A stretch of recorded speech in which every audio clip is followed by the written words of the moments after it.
What if I told you that everything you believe about power is a lie? You think the world rewards fairness? Think again. Most people don't understand this. They think if they work hard, stay honest, and treat others with kindness, they'll be rewarded. But reality doesn't work that way. Power doesn't care about effort. It only respects control. Look around. The most dominant figures in history, in business, in politics, they don't beg, they don't explain, they don't play fair, they dictate the game. And the rest? They follow. Robert Greene understood this truth. That's why he wrote The 48 Laws of Power. Not to teach you how to be a better person, but to teach you how to survive. Because if you don't take control, someone else will. There are 48 laws, but you don't need all of them. Master just 5, and you'll never look at the world the same way again. These laws will make you unpredictable, untouchable, and unbreakable. The powerful will respect you. The weak will depend on you. And those who try to control you will fail. Now, before you can gain power, you need to understand one thing. Powerful people don't like competition. That's why the first rule of survival is simple. Law 1. Never outshine the master. Powerful people don't like competition. If you shine too bright, you'll be the first to be eliminated. Power is a survival game. Those at the top aren't looking for someone better than them. They're looking for threats to eliminate. If you're too intelligent, too capable, or too ambitious, they won't see an ally. They'll see a danger. And when people in power feel threatened, they strike first. The naive believe that outperforming their boss will earn them rewards. They think talent alone leads to success. That's a mistake. The world doesn't reward those who shine too brightly. It rewards those who make the right people feel secure. Never make those in power feel weak, because when they feel threatened, they destroy. Nicolas Fouquet learned this the hard way. He was the trusted right hand of Louis XIV. But Fouquet made one fatal mistake. He thought showcasing his wealth, intelligence, and influence would earn him more respect. So he hosted a grand celebration, a display of extravagance so excessive it made the king's own palace seem modest. Louis XIV didn't see loyalty. He didn't see brilliance. He saw a rival. And in a world where power is everything, there is only one response to that.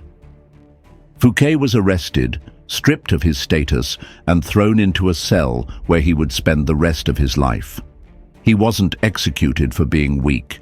He was destroyed for being too strong. How to apply this today. 1. Make those in power feel safe. If your boss or manager is insecure, don't challenge them directly. Instead of trying to impress, make them think they are the reason for your success. Say things like, "Your leadership has been a huge inspiration for me. I wouldn't have been able to achieve this without your guidance." Adjust your visibility. If you're too good, let them think they are the reason. Don't take credit openly. Make them feel responsible for your growth. When they feel like they created you, they will support you instead of fearing you. You don't have to be the king. But what happens when they see through your disguise? When they figure out your next move before you even make it? That's when you become the easiest target. That's why the second law is critical. Never let them know your next move.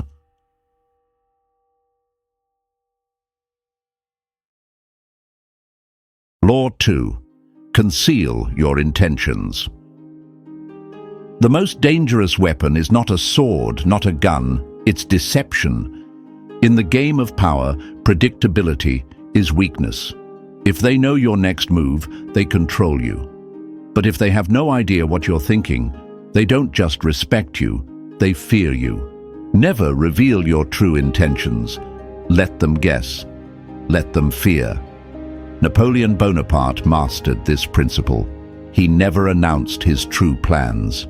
Before every battle, he fed false information to his enemies, making them believe he would strike one place, while secretly preparing to hit their weakest point. By the time they realized what was happening, it was already too late. How to apply this today? 1. Never expose your full strategy. In business, if people know exactly what you want, they can block you or use it against you. In relationships, don't always express your emotions directly. Let them wander. 2. Use misdirection.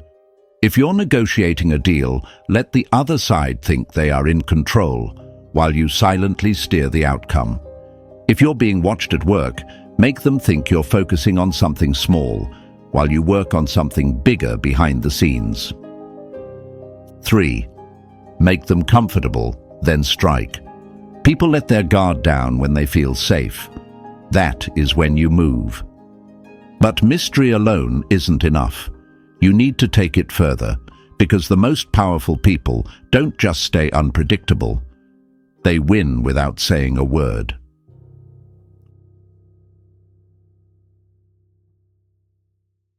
Law 3. The silent victory. Win without a fight. The greatest victories are won without words, because in power, arguments don't matter. Results do. Have you ever seen someone argue until their face turned red, only to change absolutely nothing? That's the trap. The more you argue, the weaker you look. The truth is irrelevant. What matters is perception, control, and influence. You don't win by proving a point. You win by making them accept it, without a fight. Galileo Galilei understood this. In the 17th century, the Church declared that Earth was the center of the universe. Galileo had proof that it wasn't, but he didn't argue. He didn't challenge them outright. Instead, he planted the idea in a way they could accept. He asked questions instead of making statements.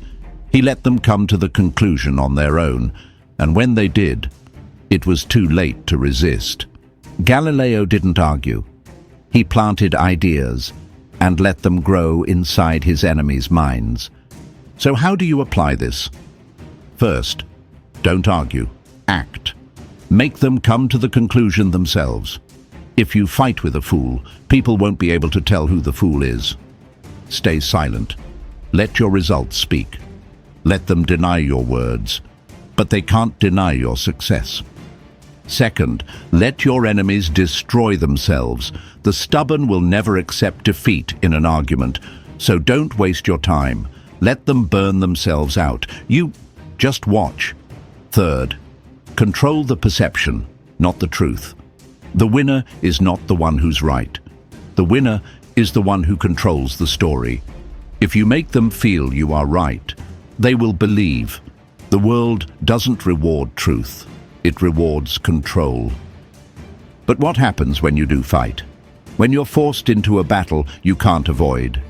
In those moments, there's only one rule. Never leave your enemies standing. Law 4. The absolute rule: crush your enemy without mercy. A defeated enemy is still an enemy. Unless you destroy them completely, they will return stronger. Mercy is a trap. Sparing an enemy means leaving behind a future threat. Give them a chance to breathe, and they'll spend their lives plotting revenge. The wise don't stop when they win. They stop when their enemies have no way back. When you have the chance to eliminate a threat, take it, or one day it will take you. Julius Caesar understood this. Once an ally to Pompey, he knew there was no room for two rulers. When civil war erupted, Caesar crushed Pompey in battle, but he didn't stop there. Victory wasn't enough. He hunted Pompey to the ends of the earth until he was dead. And even then, Caesar didn't stop. He erased every trace of Pompey's power, ensuring that no one could rise in his place. He didn't just defeat his enemy, he erased him from history. So how do you apply this? First, never show mercy to those who would destroy you. If someone is willing to take you down, don't expect them to stop out of kindness. End the threat before it has the chance to grow. Mercy is a weakness, and weakness is a death sentence. Second, when you have control, don't hesitate. Power is not given, it's taken. When you have the upper hand, don't leave an opening. A half victory is just a delayed defeat.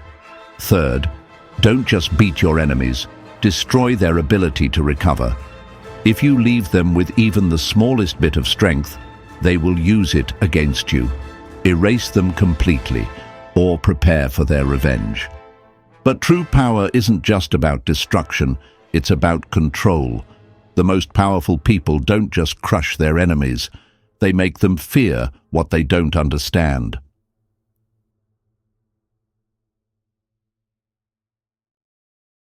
Law 5. The power of mystery, control through the unknown. Power isn't just about strength, it's about perception, and nothing is more powerful than the unknown. People fear what they don't understand. If they can't predict you, they can't control you. If they don't know what you'll do next, they have no way to stop you. The less they know, the more they fear you. Vlad the Impaler mastered this principle. He didn't just fight his enemies, he made them fear him before the battle even began. When the Ottoman Empire marched into his land, Vlad didn't confront them directly. He disappeared. No one knew where he was, or when he would strike. And then they found it. A vast forest filled with impaled corpses, thousands of them. The message was clear: step further, and this will be your fate. The Ottomans didn't wait to see what else he was capable of. They turned and fled. Vlad didn't just win with his army, he won with fear. He didn't just defeat his enemies, he made them fear the unknown. So how do you use this? First, speak less than necessary. Every time you talk, you reveal a part of yourself. The truly powerful don't speak to be heard. They speak to be feared. Silence makes people uncomfortable. Use it to your advantage. Second, never let people fully understand you. Predictability is boring. Mystery is magnetic. If they think they know everything about you, they lose interest. But if you keep them guessing, they'll always want more. Never reveal too much. Make them work for your attention. Third, keep them in a constant state of uncertainty. If they don't know your next move, they can't prepare for it. The strongest are never attacked, because no one knows their weaknesses. If they don't know your next move, they can't stop you. And that is the final key. Power isn't just about knowing the rules, it's about making sure no one else even knows what game you're playing.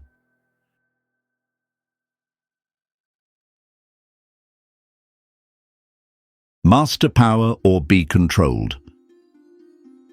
Power is not a choice, it's a necessity. You've just learned 5 of the most powerful laws of control, 5 rules that separate those who dominate from those who are dominated. Power is not for the weak. It belongs to those who understand the game and know how to play it. No more pointless arguments, no more manipulation from others. No more being crushed by those stronger than you. From this moment forward, you don't just protect yourself, you make the rules. You don't just survive, you control. Hesitation is defeat. Control is survival. The only question is, will you take power or let it be taken from you? Which of these laws will you use first? Comment below. Because power isn't just knowledge, it's action. But remember, this is just the beginning.